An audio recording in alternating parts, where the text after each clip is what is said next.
Mirchi Sunday suspense, কান টান উত্তেজনা।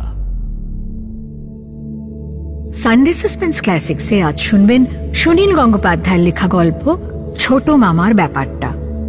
সানডে সাসপেন্সে এই গল্পটি প্রথম প্রচারিত হয় 20 এপ্রিল 2014 সালে। শুরু হচ্ছে ছোট মামার ব্যাপারটা।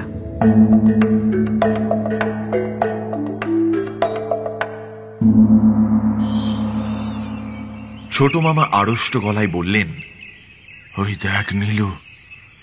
সামনের দিকে তাকিয়ে আমি হেসে ফেললাম।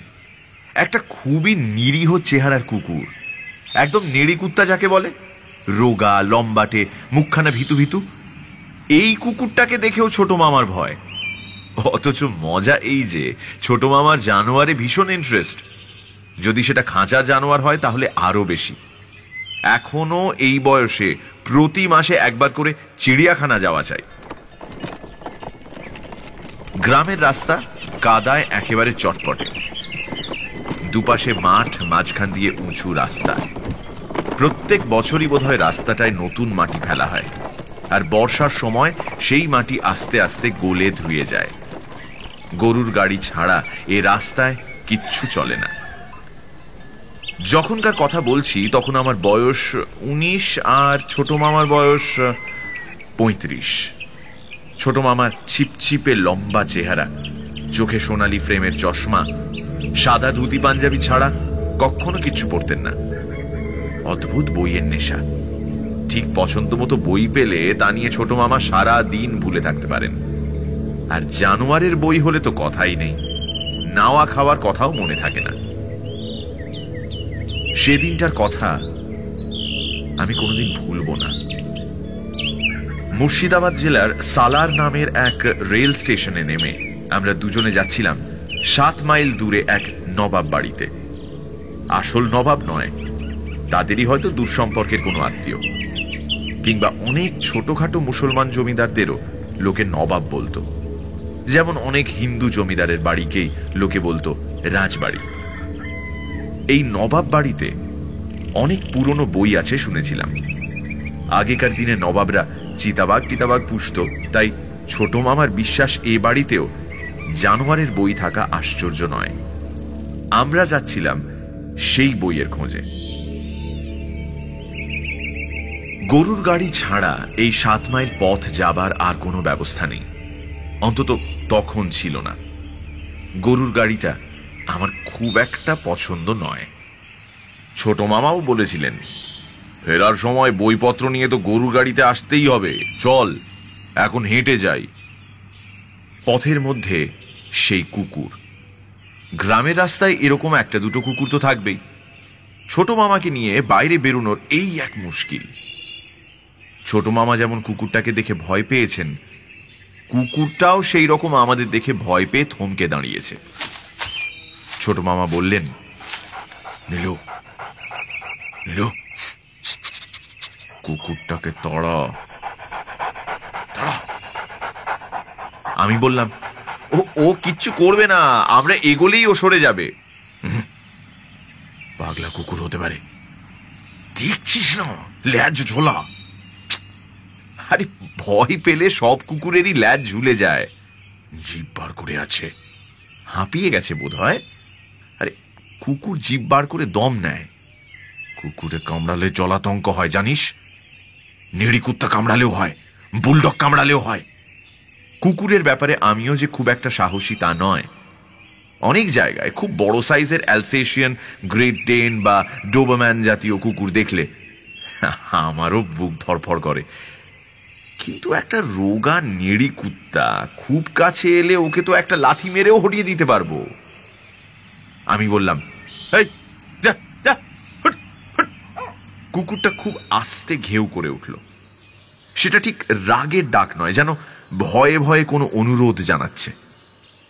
ছোট মামা বললেন, দেখলি দেখলি, রাস্তা ছেড়ে যাবে না। আমি বললাম, ও এদিকেই আসতে চায়।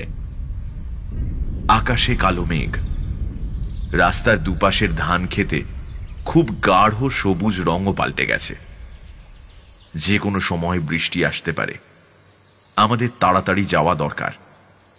ছোট মামার কাছে ছাতা আছে, কিন্তু এই রকম ফাঁকা জায়গায় ঝড় বৃষ্টি শুরু হলে ছাতায় কোনো কাজ হয় না। কুকুরটা আস্তে আস্তে কয়েক পা এগিয়ে এলো আমাদের দিকে। খুব সম্ভবত সে আমাদের পাশ কাটিয়ে চলে যেতে চাইছিল, কিন্তু ওকে এগোতে দেখেই ছোট মামা রাস্তার বাঁদিকে ঢালু জায়গাটা দিয়ে দৌড়ে খানিকটা নিচে নেমে গেলেন। কত ছোটখাটো ঘটনা থেকে বিরাট কাণ্ড হয়ে যায়। সেদিন ছোট মামা রাস্তাটার বাঁদিকে না নেমে যদি ডান দিকে নামতেন, তাহলে তার জীবনটা এরকম সাংঘাতিকভাবে বদলে যেত না, কিছুই হতো না। ছোট মামার সঙ্গে সঙ্গে আমিও নিচে নেমে এলাম। ভাবলাম কুকুরটা এবার পার হয়ে যাবে, কিন্তু কুকুরটাও নেমে এলো বাঁদিকের ঢালুর ধার দিয়ে। খানিকটা দূরত্ব রেখে রেগে আওয়াজ করতে লাগলো। ছোট মামা বললেন, বলেছিলাম না পাগলা কুকুর, খবরদার দৌড়বার চেষ্টা করিস না। আমার তখনও কুকুরটাকে পাগলা বলে বিশ্বাস হচ্ছিল না, কারণ কুকুরটার মুখ চোখে রাগের ভাব নেই। গলা দিয়ে একটা আওয়াজ করছে বটে, কিন্তু সেটাও বেশ নরম ভাবে। আমরা দুজনে কুকুরটার মুখোমুখি দাঁড়িয়ে রইলাম। আমাদের পেছন দিকে একটা ঝোপ, সামনে খানিক দূরে একটা নোংরা জলের ডোবা। কাছাকাছি কোনো বাড়িঘর বা মানুষজন নেই। কুকুরটা সেই রকম আওয়াজ করতে করতে এক পা করে আমাদের দিকেই এগিয়ে আসতে লাগলো। ছোট মামা ছাতাটা বাগিয়ে ধরলেন। আমি ওই হুস হাস যা যা এসব বলতে লাগলাম। খুব ভীতু লোকরাও একসময় খুব সাহসী হয়ে ওঠে। কুকুরটা আর একটু কাছাকাছি আসতেই ছোট মামা নিজে দুপা এগিয়ে ছাতাটা দিয়ে ওর পিঠে খুব জোরে এক ঘা কষালেন। কুকুরটা প্রচন্ড আর্তনাদ করে উঠল, কিন্তু উল্টে আমাদের আক্রমণ না করে সে পিছন ফিরে প্রাণপণে দৌড় মারল। ছোট মামা বীরের মতন বললেন, দেখলে বেটাকে দিয়েছি ঠান্ডা করে। কিন্তু ততক্ষণে আর একটা অদ্ভুত কাণ্ড ঘটে গেছে। কুকুরটা খুব জোরে পালাতে গিয়ে হুড়মুড় করে গিয়ে পড়ল সেই ডোবাটার মধ্যে। জলের মধ্যে দাপাদাপি করলো একটুক্ষণ, তারপর হঠাৎ ঠান্ডা হয়ে গেল আবার। কুকুরটা ঘাড় কাত করে ভাসছে, আর তার চোখ দুটো দেখলে মনে হয় মরে গেছে। আমরা হতবাক। কুকুর কখনো জলে ডোবে না, সব জন্তু জানোয়ারই জন্ম থেকে সাঁতারু। তাহলে কুকুরটা মরে গেল কেন? তাহলে কি ছোট মামার ছাতার ঘা খেয়েই? কিন্তু সব নিরীকুত্তাই খুব মারধর খায়, এক ঘা ছাতার বাড়ি খেয়ে তার তো কিছু হবার কথা নয়। আমরা ডোবাটার কাছে এগিয়ে গিয়ে ভালো করে দেখলাম। কুকুরটা যে মরে গেছে তাতে কোনো সন্দেহ নেই। ছোট মামা আর আমি চোখাচোখি করলাম কয়েকবার, কিছুই বুঝতে পারলাম না। ছোট মামার নরম মন, তার মুখখানা কাঁদো কাঁদো হয়ে গেছে। তিনি কুকুরটাকে মেরে ফেলতে চাননি মোটেই। এমন হতে পারে যে কুকুরটা খুব বুড়ো হয়ে গিয়েছিল, ও যে কোনো সময় মরতে পারত। ছাতার ঘা খেয়ে ভয় পেয়ে জলের মধ্যে পড়বার সঙ্গে সঙ্গে হার্ট ফেল করেছে, এমন তো হতেই পারে। ঠিক এই সময় কুই কুই শব্দ পেয়ে আমরা আবার চমকে পেছন ফিরে তাকালাম। ঝোপটার আড়াল থেকে তুরতুরে পায়ে বেরিয়ে আসছে ৩-৪টে কুকুর ছানা। তখন সমস্ত ব্যাপারটা পরিষ্কার হয়ে গেল। ওই কুকুরটা আমাদের তাড়া করে আসেনি, ও ওর বাচ্চাদের কাছে আসতে চাইছিল। আমরা এবার সেটা বুঝবো কি করে? সব কুকুরকেই আমরা কুকুর বলি, কিন্তু ওটা ছিল কুকুরই। ছানাগুলো ঘুমোচ্ছিল বোধহয়, আওয়াজ শুনে জেগে উঠেছে। আরে আমাদের মন খুব খারাপ হয়ে গেল। মা মরে গেল, এখন বাচ্চাগুলোর কি হবে? আমরাই বা এখন কি করব? নবাব বাড়িতে যাচ্ছি, সেখানে তো আর কয়েকটা নেড়ি কুত্তার বাচ্চা কোলে করে নিয়ে যাওয়া যায় না। এমন সময় টপাটপ ফোঁটায় বৃষ্টি নামল। বিদ্যুৎ চমকের সঙ্গে বাজ ডাকলো একবার। ছোট মামা বললেন, চল চল চল চল, এবার চল, ওরা ঠিক বেঁচে যাবে। একমত হয়ে আমিও উঠে এলাম রাস্তার উপরে। মনে হলো যেন মরা কুকুরিটা তখনও আমাদের দিকে তাকিয়ে আছে। খানিকটা যেতে না যেতেই শুরু হলো ঝড়। আকাশের এদিক থেকে ওদিক চিরে যেতে লাগলো বিদ্যুতে। আর কি অসম্ভব জোর বজ্রের আওয়াজ! ফাঁকা মাঠের মধ্যে এই আওয়াজ যে কত সাংঘাতিক তা সেদিনই বুঝেছিলাম। মনে হয় যেন একটা বিশ্বযুদ্ধ লেগে গেছে। হাঁটবার বদলে আমরা প্রায় দৌড়তে শুরু করেছি। রাস্তার ধারে একটা খেজুর গাছ দেখে ছোট মামা বললেন, হাই, এখানে একটু দাঁড়াই।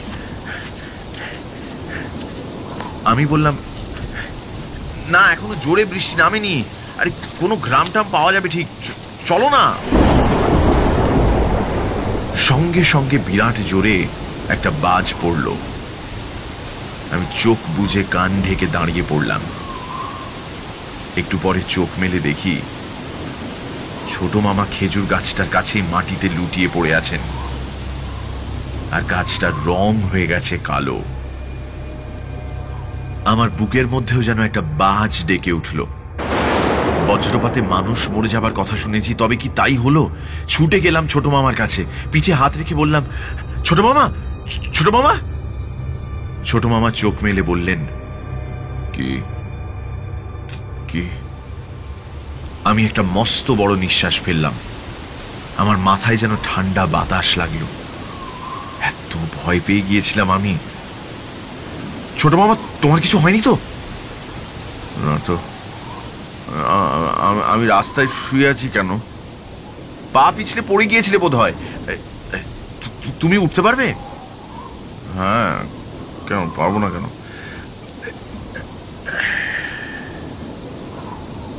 ছোট মামা নিজে উঠে দাঁড়ালেন। ছাতাটা ছিটকে এক পাশে পড়ে গিয়েছিল, সেটাকে তুলে দিলাম। আমার জন্য অপেক্ষা না করেই হনহন করে হাঁটতে শুরু করলেন ছোট মামা। আমি এগিয়ে দু একটা কথা বলার চেষ্টা করলাম। ছোট মামা কোনো উত্তর দিলেন না। মুখখানা অসম্ভব গম্ভীর। হঠাৎ একটা কথা মনে পড়ায় আমি চমকে উঠলাম। ছোট মামার চোখে চশমা নেই, অথচ চশমা ছাড়া উনি তো ভালো দেখতেই পান না, হাঁটতে পর্যন্ত অসুবিধে হয়। ছোট মামা, তোমার চশমা? ভুরু কুঁচকে ছোট মামা আমাকে জিজ্ঞাসা করলেন, চশমা? আমার চশমা ছিল, তাই না? সেটা কোথায় গেল? আমি দেখছি। দৌড়ে ফিরে গেলাম খেজুর গাছটার কাছে। একটু খুঁজতেই চশমাটা পাওয়া গেল। ফিরে এসে জিজ্ঞেস করলাম, ছোট মামা, তোমার সত্যি কিছু হয়নি তো? মানে শরীর ঠিক আছে? কোনো উত্তর না দিয়ে আমার কাছ থেকে চশমাটা নিয়ে ছোট মামা আবার হাঁটতে শুরু করলেন। যেরকম মেঘ ডাকছিল সেই তুলনায় জোর বৃষ্টি হলো না। আমরা সন্ধ্যের একটু আগে পৌঁছে গেলাম নবাব বাড়িতে। সে বাড়ি দেখলে কান্না পায়। একসময় নিশ্চয়ই দারুণ ব্যাপার ছিল। এখন অনেকখানি জায়গা জুড়ে পড়ে আছে একটা ভগ্ন স্তূপ। সিংহদ্বারের একটা সিংহ এখনো টিকে আছে, কিন্তু অন্যদিকে কিছুই নেই। কোথাও দাঁড়িয়ে শুধু একখানা দেয়াল, কোথাও একখানা দুখানা ঘর আস্ত আছে, কিন্তু দরজা জানলা কিচ্ছু নেই। মনে হয় 7 মহলা না হলেও 3-4 মহলা প্রাসাদ তো ছিলই। এখন এই ভাঙাচুরো বাড়ির মধ্যেও কিন্তু অনেক লোক আছে, জোড়াতালি দিয়ে থাকে। কেউ এ বাড়ি সারাবার কথা কিন্তু চিন্তা করে না। একটু খোঁজ করতেই নবাবকে পাওয়া গেল। বর্তমান নবাবের বয়স খুব কম, 22-23 বছর মাত্র। নবাবী চাল কিচ্ছু নেই, প্যান্ট শার্ট পরা সাধারণ কলেজের ছাত্রদের মতো মনে হয়। বেশ হাসি খুশি। ছোট মামার কাছে হাইকোর্টের জাজ ইউসুফ সাহেবের একটা চিঠি ছিল। সেটা দেখে তরুণ নবাব বললেন, বইপত্র সব প্রায় নষ্ট হয়ে গেছে, উই পোকায় শেষ করে দিয়েছে। আপনারা দেখে ইচ্ছে মতন যে কটা খুশি নিতে পারেন। আমি শিগগির পাকাপাকিভাবে বিলেত চলে যাচ্ছি, তাই যা আছে সব বিলিয়ে দিয়ে যেতে চাই। গোটা একটা বাড়িতে নাকি ছিল লাইব্রেরি। আশ্চর্যের ব্যাপার, সে বাড়িটা কিন্তু এখনো পুরোপুরি ভেঙে যায়নি। 2-3খানা ঘর এখনো প্রায় আস্তই আছে। একটা ঘরে ঢুকে দেখলাম বইপত্র একেবারে পাহাড় হয়ে আছে। খুব সম্ভবত আগে এ ঘরে বড় বড় আলমারি বা কাঠের র‍্যাক ছিল। কেউ একজন তার থেকে সব বইগুলো বার করে মেঝেতে ফেলে সেই আলমারি আর র‍্যাক বিক্রি করে দিয়েছে। অধিকাংশ বই ছিঁড়ে কুটি কুটি। ছোট মামা আন্দাজে ভুল করেনি, জানোয়ারের বইও বেরুলো 2-1খানা। অতি কষ্টে গোটা 4 বই আমরা বেছে নিতে পারলাম, বাকি আবার কাল সকালে দেখব বলে বেরিয়ে এলাম। ধুলো আর ভ্যাপসা গন্ধ ভরা ওই ঘরের মধ্যে বেশিক্ষণ থাকলে দম আটকে আসে। অবস্থা খারাপ হয়ে গেলেও নবাব বাড়ির আতিথ্য বেশ উঁচু দরের। ছোট মামার জামা কাপড়ে কাদা লেগে গিয়েছিল বলে ওকে দেওয়া হলো একটা সিল্কের লুঙ্গি আর একটা ভাঁজ ভাঙা পাঞ্জাবি। রাতে খাওয়া দাওয়াও জমলো বেশ। 3 রকম কাবাব আর ঘি চপচপে পরোটা। থাকার জন্য একটা ঘরও পাওয়া গেল। সেখানটায় একতলার সব ঘর আবর্জনায় ভর্তি, কিন্তু সিঁড়ি আর দোতলার একটা ঘর অটুট আছে। সেখানে পাশাপাশি 2খানা খাটে পরিষ্কার চাদর পাতা। নবাব নিজে এসে আমাদের জন্য ব্যবস্থা করে গেলেন। আমাদের খুবই অসুবিধে হবে বলে দুঃখ প্রকাশ করলেন বারবার। আমরা খুব না না বলতে লাগলাম। আমি একাই বেশি বললাম অবশ্য। ছোট মামা সেই বিকেলের পর থেকে কথা বলছেন খুব কম। ইলেকট্রিসিটি নেই, একটা হারিকেন রাখা আছে আমাদের ঘরে। ছোট মামা সেই টিমটিমে আলোতেই একটা বই খুলে বসেছেন। কিছুক্ষণ বই না খুলে ছোট মামা ঘুমোবেন না আমি জানি, কিন্তু আমার ঘুম পেয়ে গেছে। আবার বৃষ্টি পড়তে শুরু করেছে, আর সারা রাত বৃষ্টি পড়লেও কোনো ক্ষতি নেই, ঘুমটা জমবে ভালো। অবশ্য বেশি বৃষ্টি হলে এই বাড়িটা না আবার ধসে পড়ে। ঘুমিয়ে পড়েছিলাম।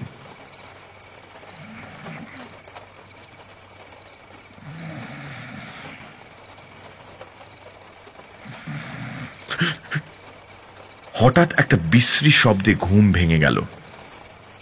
কেউ যেন একটা মাটির হাঁড়ির মধ্যে মুখ দিয়ে আওয়াজ করছে। এত রাতে এরকম ইয়ার্কি কে করে? পাশ ফিরে দেখলাম নিজের খাটের উপর সোজা হয়ে বসে ছোট মামা এক মনে বই পড়ছেন। ছোট মামা, কোনো আওয়াজ শুনেছ?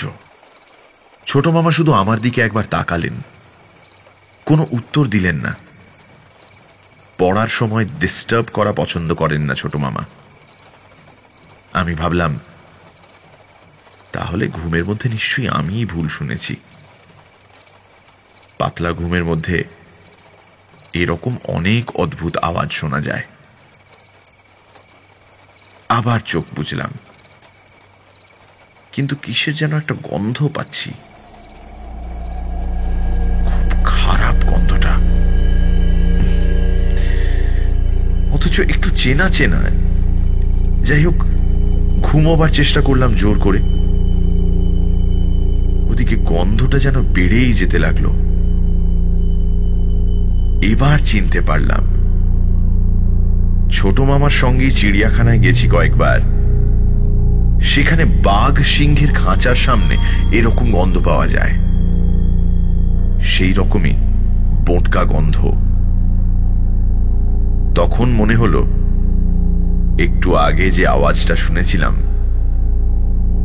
সেটাও যেন বাঘের ডাকের মতন। তক্ষুনি আবার সেই রকম বাঘের ডাক শোনা গেল, একেবারে ঘরের মধ্যে। ধর্মর করে উঠে বসে দেখলাম সামনে খোলা বইখানির দিকে এক দৃষ্টে তাকিয়ে ছোট মামা আওয়াজ করছেন।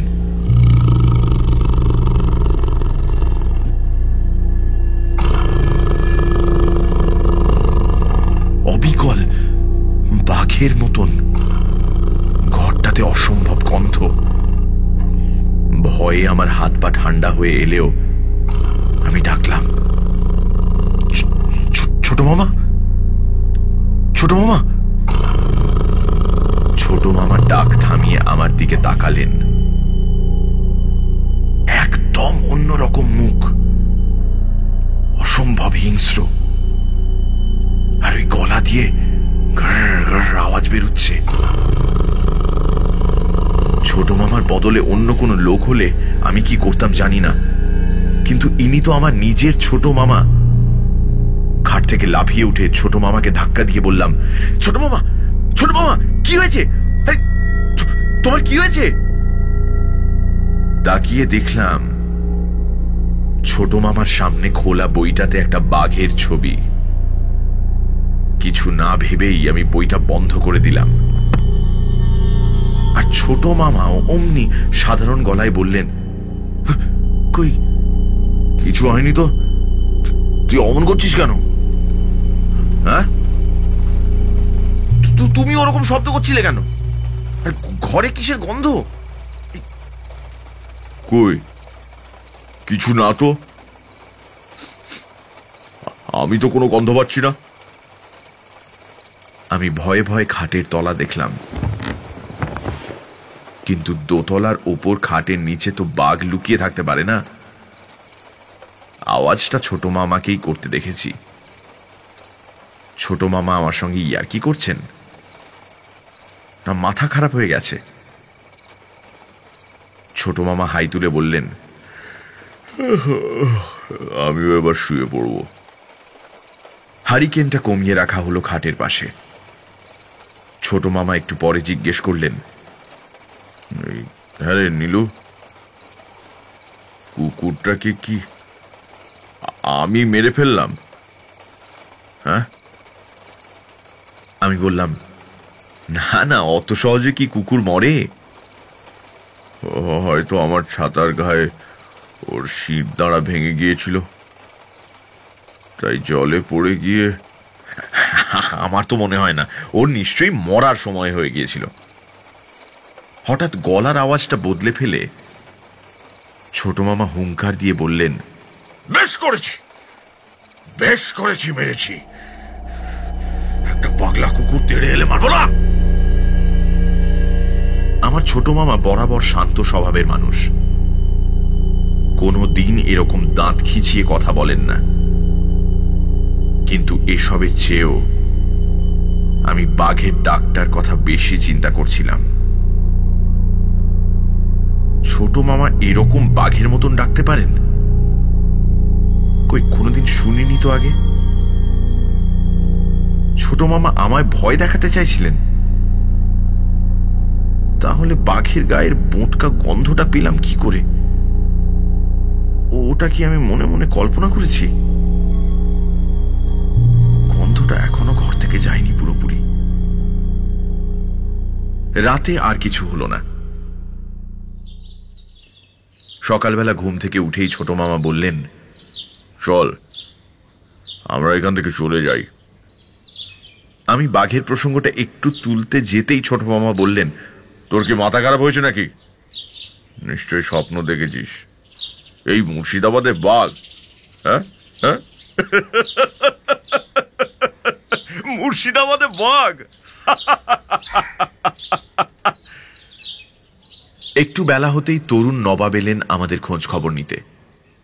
চা খাবার পর বললেন, চলুন বই দেখতে যাবেন না?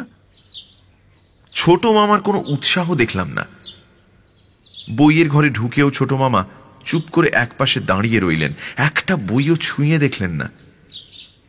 যে ছোট মামা বইয়ের পোকা যার জন্য এত দূরে আসা, আস্ত দেখে 25-30 খানা বই বেছে নিয়ে বললাম, ব্যাস যথেষ্ট হয়েছে। কয়েকটা বান্ডিলে বেঁধে নিলাম বইগুলো। ফেরার পথে আমরা এলাম গরুর গাড়িতে। নবাবকে প্রচুর ধন্যবাদ দিয়ে আমরা উঠে পড়লাম সেটাতে। বিদায় নেবার সময় ছোট মামা একটাও কথা বললেন না। আমার খুব লজ্জা করছিল। আগের দিন যেখানে সেই ঘটনাটা ঘটেছিল সেই জায়গাটা মনে ছিল আমার। রাস্তার উপর থেকেই নিচের সেই ডোবাটা দেখা যায়। মরা কুকুরটা এখনো জলে ভাসছে। বাচ্চাগুলোকে কোথাও দেখতে পেলাম না। আমার পাশে তাকিয়ে দেখলাম ছোট মামা চোখ বন্ধ করে আছেন আর বিড় বিড় করে কি যেন বলছেন। ছোট মামার ব্যবহার দেখে আমি রীতিমতন চিন্তায় পড়ে গেছি। কলকাতায় ফিরেই ডাক্তার দেখাতে হবে। সামান্য একটা কুকুরকে মারা নিয়ে কি যেন হয়ে গেল। তাও ইচ্ছে করে তো মারা হয়নি। কিংবা ওই যে বাজের আওয়াজে ছোট মামার অজ্ঞান হয়ে যাওয়া, সেই জন্যই কি এসব হচ্ছে? কিন্তু কুকুরটার জন্য এখানে দেরি না হলে বাজ পড়বার আগেই আমরা অনেকটা চলে যেতাম।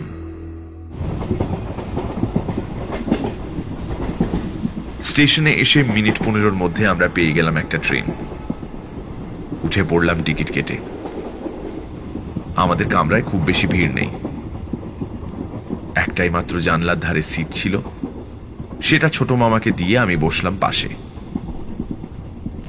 ছোট মামা আবার চোখ বুজে বিড় বিড় করতে লাগলেন।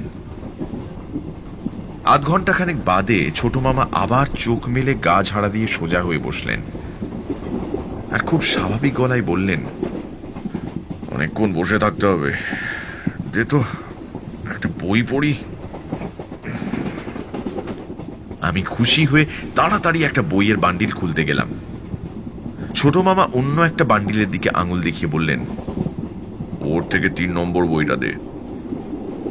একটা চড়া মতন বই, জার্মান ভাষায় লেখা, ভেতরে অনেক জন্তু জানোয়ারের ছবি। বইটা ছোট মামার দিকে এগিয়ে দিলাম। ছোট মামা বইটির মাঝখানের একটা পাতা উল্টেই চোখ বিস্ফারিত করে ফেললেন। একটা অদ্ভুত চিৎকার করে বইটা ছুঁড়ে ফেলে দিলেন কামরার মেঝেতে।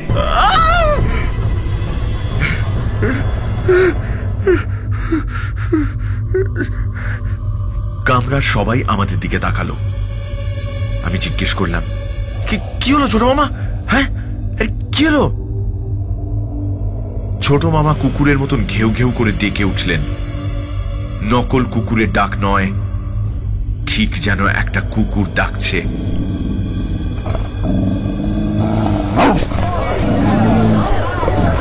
বহু লোক ভিড় করে এলো আমাদের দিকে। ছোট মামা তখনও ডেকে চলেছেন। কেউ কেউ ব্যাপারটাকে ঠাট্টা মনে করে হাসতে লাগলো। আমার যেন লজ্জায় মাথা কাটা গেল। আমি ঝুঁকে ছোট মামার হাত ধরে বললাম, কি হয়েছে ছোট মামা? এরম করছো কেন? ছোট মামা খ্যাক করে আমার হাত কামড়ে ধরলেন দারুণ জোরে।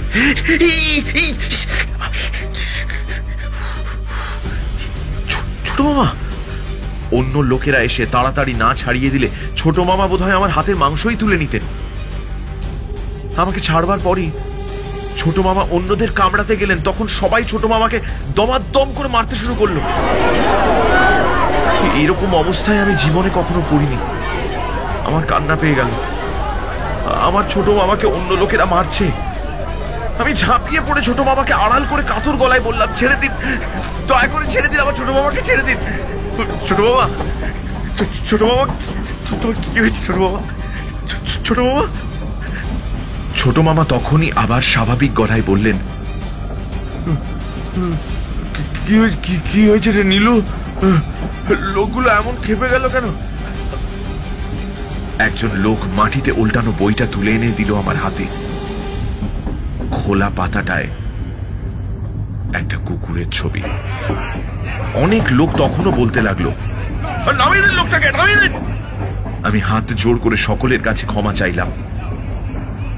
ছোট মামা বারবার অসহায় ভাবে বলতে লাগলেন, লোকগুলো এত রাগ করছে কেন রে? কি হয়েছে? আমি কি করেছি? আমার হাত থেকে রক্ত বেরোচ্ছিল।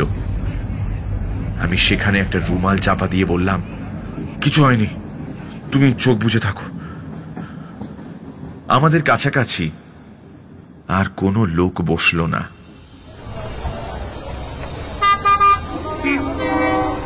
হাওড়া স্টেশনে পৌঁছলাম ভালোভাবেই। ট্রেনের দুজন সহযাত্রী আমার প্রতি দয়া করে একটা ট্যাক্সি ডেকে দিলেন। বেশ শান্তভাবেই ট্যাক্সিতে উঠলেন ছোট মামা।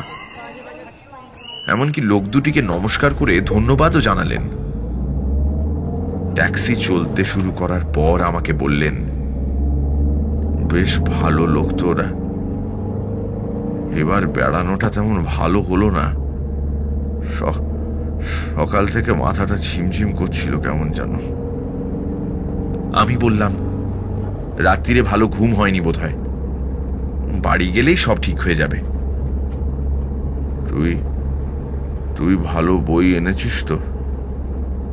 আমার আর কিচ্ছু দেখা হলো না। হ্যাঁ, ভালো বই আছে কয়েকটা।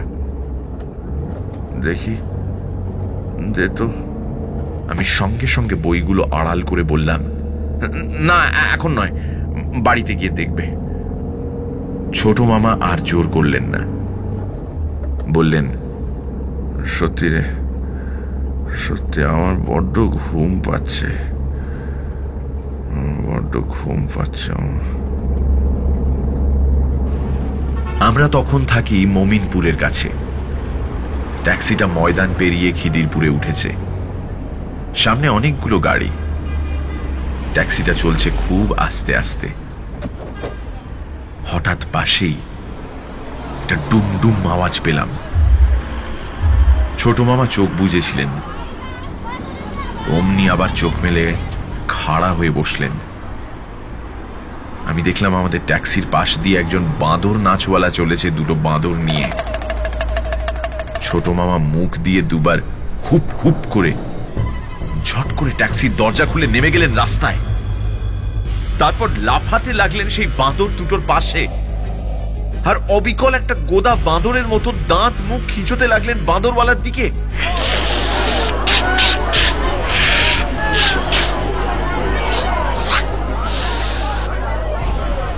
একটা দারুণ হইচই পড়ে গেল। কলকাতার রাস্তায় ভিড় জমতে 1 মিনিটও দেরি হয় না। তাছাড়া এমন দৃশ্য, একজন ধুতি পাঞ্জাবি পরা লোক বাঁদরের মতন শব্দ করছে আর লাফাচ্ছে।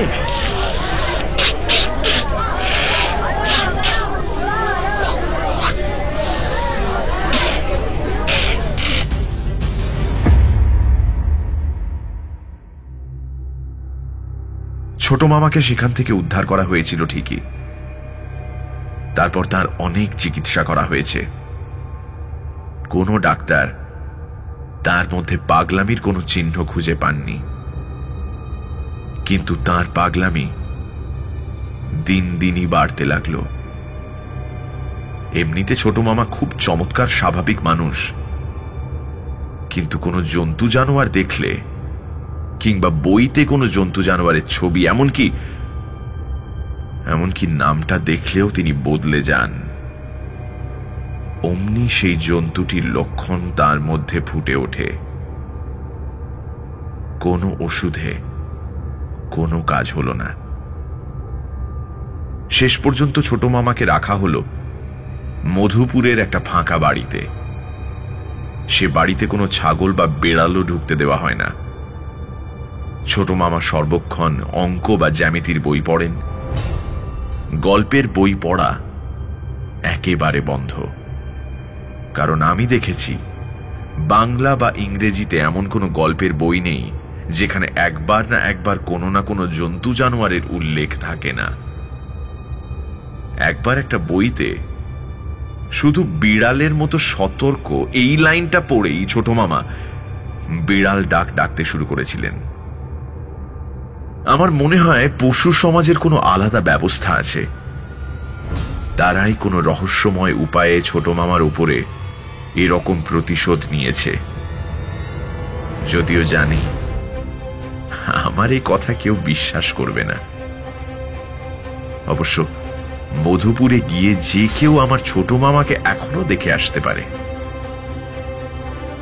আর একটা কথা আমার প্রায় মনে হয়, সেদিন কেন সেই মাটির রাস্তাটার বাঁ দিকে না নেমে ডান দিকে নামলাম না আমরা? তাহলেই তো সব ঠিকঠাক থাকতো।